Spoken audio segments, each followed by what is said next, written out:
여자는 백, 남자는 시계. 시계하면 롤렉스. 시계 쪽에서 인지도로는 롤렉스가 최고죠. 그나마 현실적으로 대중들도 한 번은 넘볼 수 있는 느낌이라서 매출만 봐도 압도적으로 1등이고요. 근데 이게 또 많이 팔려고 많이 안다고 끝판왕은 아니잖아요. 예를 들면 한국에서 외제차 중에 벤츠가 제일 많이 팔리지만 그 위에 급 차야 뭐 널렸으니까요. 시계도 그래요. 롤렉스 위에 뭐가 많이 있습니다. 보통은 파텍 필립, 바세론 콘스탄틴, 오데마 피게를 3대 시계라고 부르고 여기에 브레게, 랑에, 운트 제네를 더하면 5대 시계까지도 쳐줘요. 여기서 랑에 하나 빼고는 다 스위스 거예요. 괜히 시계는 스위스다 하는 게 아니죠. 근데 이 안에 롤렉스는 없어요. 이 라인부터는 이제 천상계로 들어가는데 그 중에서도 제일 위에 있는 명품이 있을 거고 당연히 가격으로도 끝판왕 소리를 듣겠죠. 그래서 그 브랜드가 뭐냐? 바로 시계의 황제 파텍 필립입니다. 오늘의 주인공이죠. 시계 매니아들의 평생의 꿈으로 간직하며 사는 물건인데 사실 우리 같은 대중들이 많이 하는 브랜드는 아니에요. 사지도 못할 사람들을 상대로 마케팅을 하는 것도 아니고 워낙에 딴 세상이라 여기까지는 관심이 잘 미치지도 않고요. 그나마 롤렉스야 엔트리 모델 중에는 넘볼 만한 제품이 좀 있고 형편이 좀 괜찮은 분들은 뭐 결혼할 때 예물로도 준다고 하니까요. 하지만 이 파텍 필립은 벽 너머도 아니고 천장 너머 세상에 있는 물건입니다. 이쯤 되면 가격이 좀 궁금하죠. 제일 저렴한 엔트리 모델을 턱걸이로 사도 한 2천 정도 들고요. 고가 모델로 올라가면 몇 억이 우스워져요. 여기서 또 한정판으로 나오는 애기들은 갑절로 뛰고 그 중에서도 딱 하나만 만드는 모델은 부르는 게 값이에요. 진짜로 가격을 불러요. 이게 경매로 나오거든. 지금까지 제일 비싸게 판 제품이 360억짜리예요. 이게 지금 전 세계에서 가장 비싼 시계입니다. 시계 말고 남자의 사치를 상징하는 게 뭐가 있죠? 자동차죠. 보통은 시계보다는 차가 비싸잖아요. 근데 이게 끝판왕 세계로 가면 얘기가 달라져요. 지구에서 제일 비싼 차가 지금 한 220억 정도거든요. 360억짜리 시계한테 100억 이상이 모자라요. 이게 좀 말이 되는 건가 싶은데 또 대단한 게 뭐냐면 이 판매 대금 360억이 근위축중 환자들한테 기부가 됩니다. 세상에 단 하나뿐인 시계면서 제일 비싼 시계고 내가 치른 대금이 기부까지 되는 노블레스 오블리주까지. 낙찰해간 사람이 만족감이 참 대단했을 것 같아요. 이 파텍 필립 시계가 돈 있다고 구해지는 물건이 아니에요. 물량이 없어도 너무 없어요. 대기 순번이 언제 올지도 몰라요. 되팔이 매물로 나온 거를 2배 값을 주고 사야 돼요. 정말 운 좋게 1억짜리 모델을 사는데 성공했다? 2억에는 팔 수 있어요. 1억을 버는 겁니다. 이걸로 막 재테크하고 싶죠? 못해요. 못 구합니다. 상황이 이러다 보니까 뇌물로도 많이 쓰여요. 선물을 받는 사람 입장에서 현금화가 잘 되잖아요. 감가는커녕 오히려 더 비싸게 받으니까 판다 그러면 사겠다는 사람도 줄을 주고.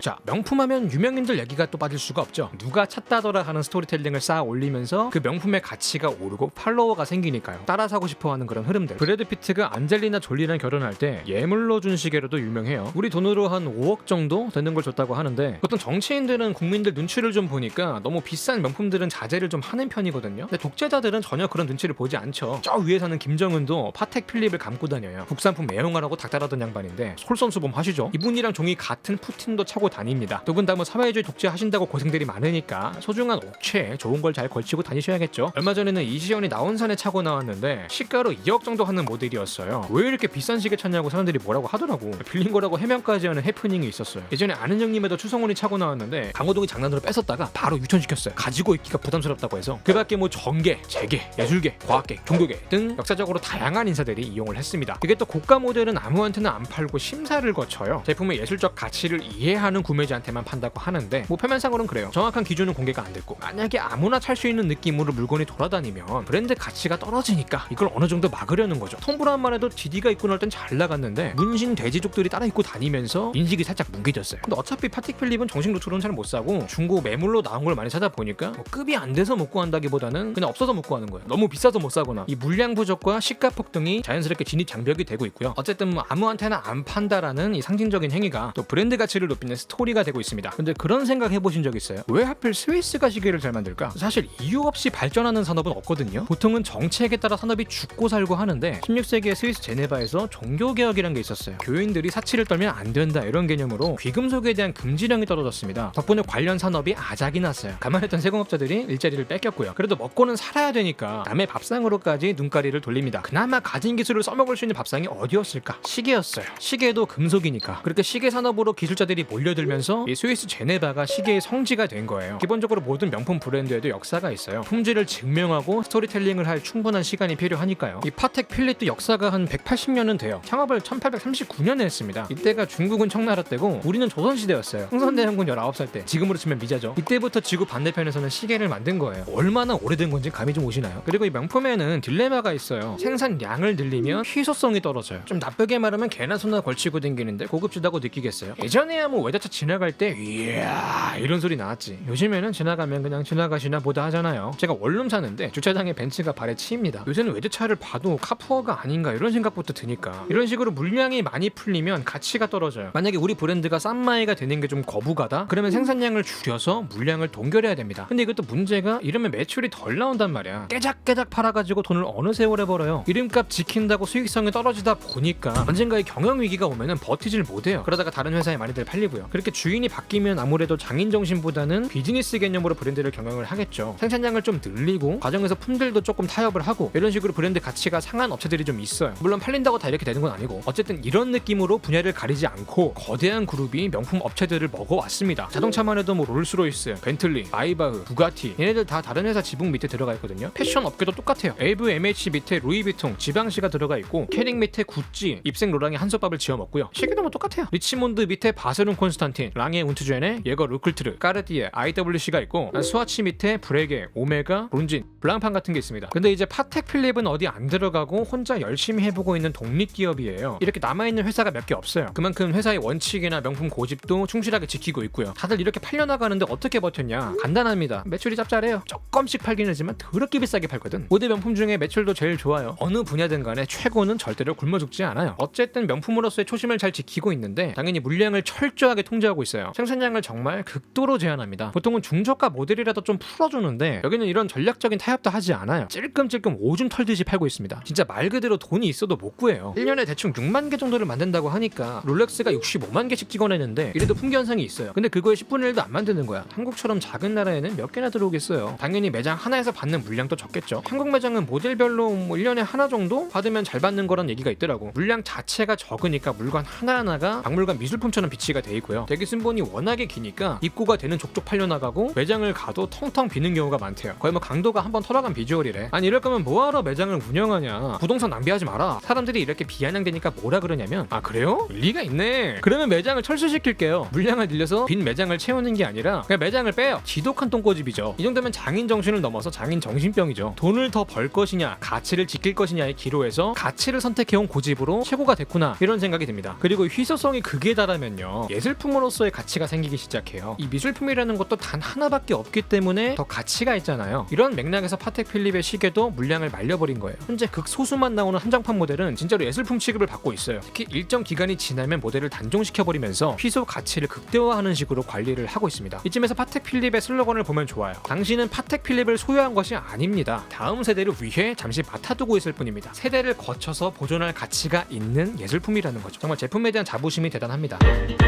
단순히 적게 팔고 비싸게 판다고 오이씨 명품 뭐 이러진 않겠죠. 우리가 흔히 명품이라고 인정을 하는 상표들은 기본적으로 예술에 가까운 기술을 가지고 있습니다. 이거 설명 듣기 전에 시계를 조금 알아야 돼요. 시계가 크게 두 종류가 있거든요. 기계식이랑 쿼츠 시계는 동력이 전기예요. 당연히 배터리가 들어가고요. 이렇게 생긴 건전지 아시죠? 반면에 기계식은 전기를 쓰지 않아요. 그럼 동력을 어디서 구하냐? 스프링 있죠? 용수철. 이 스프링을 눌렀다가 떼면 다시 올라오잖아요. 이처럼 원상태로 돌아가려는 성질을 가지는데 이거를 탄성이라고 합니다. 시계에 들어가는 태엽도 이 탄성을 가지고 있어요. 태엽을 한번 감아놓으면 조금씩 다시 풀려요. 이 풀리는 힘으로 톱니바퀴들이 돌아가는 거죠. 이게 기계식이에요. 시계 측면에 보시면 돌리는 거 있죠? 이거를 용두라고 해요. 이거 돌려가지고 시간 맞추는 건 아실 거예요. 근데 원래는 이게 태엽을 감을 때 쓰는 거예요. 태엽이 다 풀리기 전에 다시 감아서 물리적인 동력을 저장해 주는 거죠. 보통 밥을 준다고 표현을 합니다. 어쨌든 기계식 시계는 물리적인 힘으로 돌아가고 때문에 기계적인 부품들이 복잡하게 들어가게 돼요. 특히 알람이나 날짜 같은 기능까지 구현을 한다면 안에 부품들이 진짜 어마무시하게 많아져요. 근데 이 많은 부품들을 다 때려 박기에는 손목시계라는 게 너무 작고 앙증맞잖아요. 당연히 부품의 크기도 아주 미세하게 작아질 수밖에 없고 이 수백 개의 미니미니한 톱니바퀴들이 정교하게 맞아떨어져야 오차율이 적은 시계가 만들어진다는 겁니다. 톱니바퀴 하나만 대충 만들어도 시간이 엄청나게 틀어지겠죠. 부품들이 아다리가 딱딱 맞아야 돼요. 이 코딱지만한 부품들을 정밀하게 가공하는 게 얼마나 정교한 기술이 필요하겠어요. 인터넷으로 시간 받아 쓰는 스마트워치랑은 느낌이 달라요. 혹시 기계식 시계 내부 보신 적 있어요? 아무것도 모르는 사람이 봐도 입이 벌어져요. 왜 예술이라고 말하는지 바로 이해될걸? 이거를 보여주려고 내부가 보이게 만드는 시계도 많고요. 이런 이유들 때문에 많은 사람들이 이 시계를 만드는 기술 자체가 예술의 경지에 있다고 말을 하는 거예요. 그래서 기술자들도 장인 대우를 받는 거고 이 기술적인 정교함을 유지하는 데 있어서 파텍 필립이 또 품질 관리가 철저합니다. 작업별로 전문가가 따로 있어요. 시계를 꾸미는 작업만 해도 여러 가지예요. 먼저 금속 공예 하시는 분들이 따로 있어요. 금속을 파서 무늬를 새기는 작업을 하고요. 이거를 인그레이빙이라고 합니다. 다이얼에도 보면 무늬가 새겨져 있거든요. 이것만 전문적으로 새기는 작업도 있어요. 굉장히 고급스러운 느낌을 내죠. 이거는 기요시라고 부르고요. 이 다이얼에 색을 입히는 것도 그냥 하는 게 게 아니에요. 에나멜이라는 좀 독특한 재료를 불에 구워야 되는데 당연히 이것도 전문가의 손길을 거쳐야 됩니다. 그리고 고가 제품에는 보석도 박히거든요. 당연히 보석 세공사가 따로 있고요. 이쁘게 만드는 데만 여러 작업이 필요하죠. 단순 작업들만 자동화가 돼 있고 나머진 다 장인의 손을 거칩니다. 외주 제작을 주는 비율도 되게 낮은 편이고 중국산 같은 저렴한 자재도 안 쓰고요. 대체로 자체 제작 비율이 높아요. 이런 품질 관리에 대한 고집이 쌓이면서 완벽에 가까운 명품을 만들고 있다, 이렇게 인정을 받고 있고요. 이 스위스 제네바가 시계의 상징이다 보니까 품질을 인증하는 제도가 또 따로 있어요. 대충 아무 시계나 붙여주는 게 아니고 상위 0.1% 정도만 받아요. 파텍 필립의 시계도 100년 이상 이거를 받아오다가 2009년부터는 이거를 거부하고 안 받고 있어요. 이걸로는 부족하다, 0.1% 안에 드는 걸로는 안 된다 해서 자체적으로 인증 제도를 만들어 쓰고 있습니다. 파텍 필립 정도가 되니까 가능한 행동이죠. 우리 장인들 일 잘하죠.